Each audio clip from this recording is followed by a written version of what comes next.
हारे ना तभी तो बात मर रहे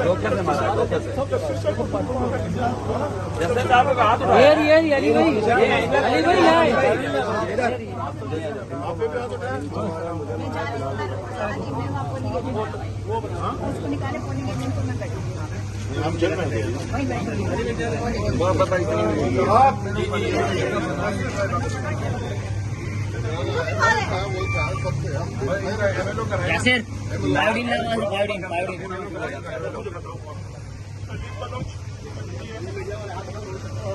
सलमान मुराद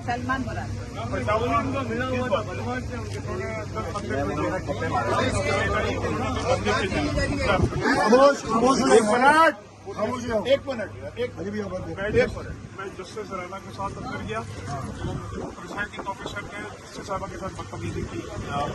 उन्होंने कहा जाओ ये वो सिर्फ बाहर आए लोग थे उधर कोई इलेक्शन में होता है वो रहा। मैं सब लोगों को बाहर लेके साइड में जा रहा था, जिसमें सलीम बलोच आया।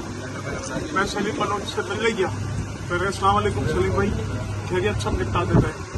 इससे पहले कि वो जवाब देता, he was the first one machine के गन का बट मारा है। पुलिस उसके पीछे थी, पुलिस बिल्कुल सामने खड़ी है, कुछ भी नहीं कर रही।